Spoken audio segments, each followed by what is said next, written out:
For which languages is Anki best?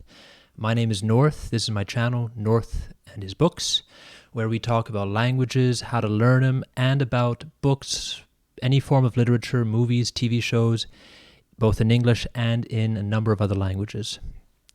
I made this video because I wanted to express an answer to a question which I feel is asked so often online, and to give my perspective as someone who has a certain amount of experience learning languages. I can read a book in 8, and I can speak to a certain extent in a total of about 6 languages. And I've achieved this level largely from, in addition to many other things, the use of Anki religiously every single day for years. Before I give you my opinion on which languages Anki helps most with, I want to go and start with a bit of a background where I'm coming from and how I use Anki. So I have Anki on my desktop and on my phone. I have in total probably around 75,000 mature cards.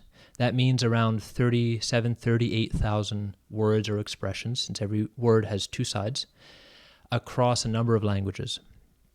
In German, for example, I have a bit over 10,000, Russian as well, across each of Portuguese, Spanish, Italian. I have about 5,000.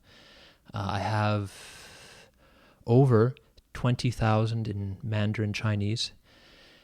And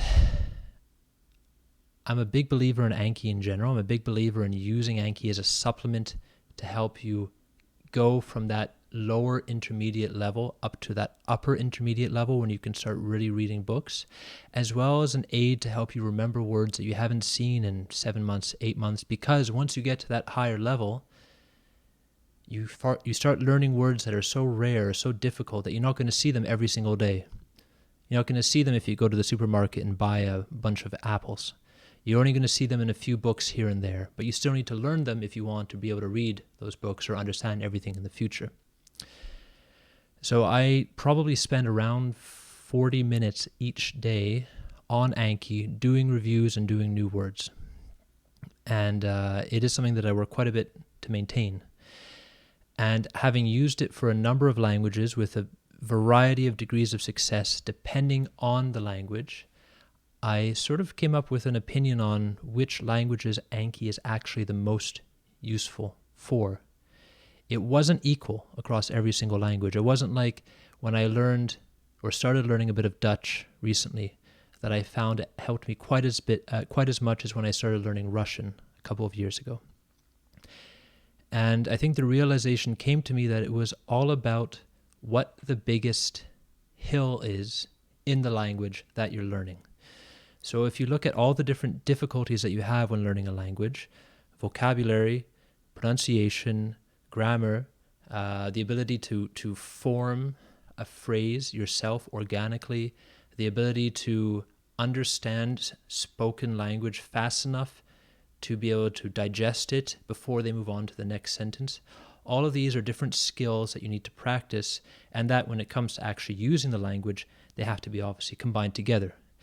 But depending on the language and depending on what your mother tongue is, the hills are going to have different sizes.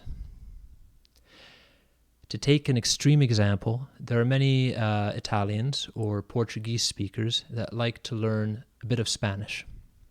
And if you're Italian, you can understand a decent amount of written Spanish without ever actually having learned a word of the language, simply because they're so similar. That doesn't mean you can read a real book, or that you can understand a Mexican speaker who's speaking at his or her natural speed quite quickly. But it does give you a big leg up. And for an Italian that wants to learn Spanish, I imagine that the biggest gap would be to not speak Spanish by simply taking Italian words and verbs and Spanishifying them, but rather to actually know what those verbs, those nouns, those verbs are in Spanish and using them properly, which certainly does take a lot of work, but it's not nearly as hard as the other extreme. For example, an Anglophone or any European, to be honest, learning a language like Arabic, Japanese, or Chinese.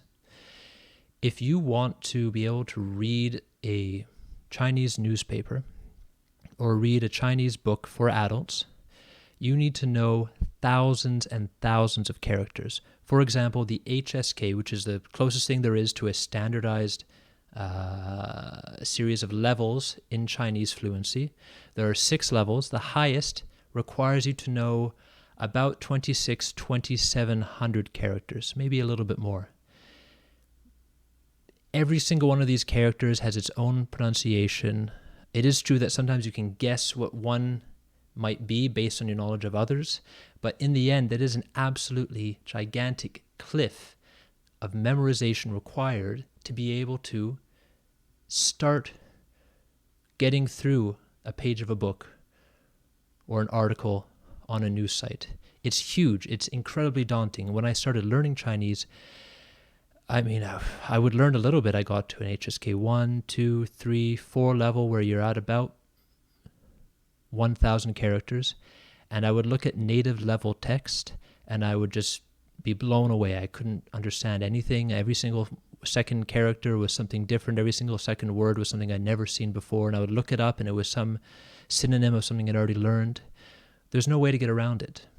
So with a language like this, Anki is going to be even more useful. Anki forces you to do, and I hate to use gym language, but it forces you to do repetitions every single day with certain words or expressions in that language. So every single day at midnight, at least it is midnight for me, whenever your Anki deck restarts, you have a bunch of reviews and new cards you have to do, and every single day you're going to be doing them. And you can set the number of new cards you want to learn, and you can slowly take this gigantic wall of vocabulary, of characters that you need to learn, and slowly pick away at it until you get to something you can start managing. On the other hand, for an Italian learning Spanish, you don't have this difficulty. They can immediately look at a text and go, okay, I understand what's going on. This is talking about, the destruction of the rainforest, for example. They can get the idea of it, even if they can't really express themselves in the language. For such an Italian, the most important thing would be, although Anki can still be very useful, would probably be to speak with a tutor or a teacher or a native speaker and actually have them practice getting out actual sentences in the language. They still need to learn the vocabulary, but the amount of pure, very difficult memorization they have to do is dramatically smaller. With a language that has nothing to do with your own mother tongue, it's the exact opposite. There are people who spend months and months and years learning these difficult languages like Arabic, Chinese, and Japanese, and they get quite good at pronunciation, or at least intelligible early on, and they get pretty good at understanding the grammar concepts or at recognizing or understanding the words or characters that they know when they are spoken. But the second they then look at that native level text, they're looking at a wall because it's too much. And with something like that, using Anki quite aggressively, and I mean really pushing yourself in terms of how many new words you can learn and making sure that you really click the right answer buttons each day. Do you really remember this word? Do you really not remember it? Every single day can help make that quite a bit easier. So, in summary, am I saying that you should only use Anki with certain languages? Certainly not. But I think a lot of the discussion and disagreement that people have in the language learning community comes from different perspectives based on which languages they're learning. If you're learning a language that has that gigantic wall, which is vocabulary, then something like Anki, whether you're using it, the actual Anki app, or you're using some other SRS app, or you're simply doing the old-fashioned approach of actually writing out flashcards or writing on your notebook and checking every single day, whatever it is you're doing is going to be invaluable. Thank you, and let me know what you think.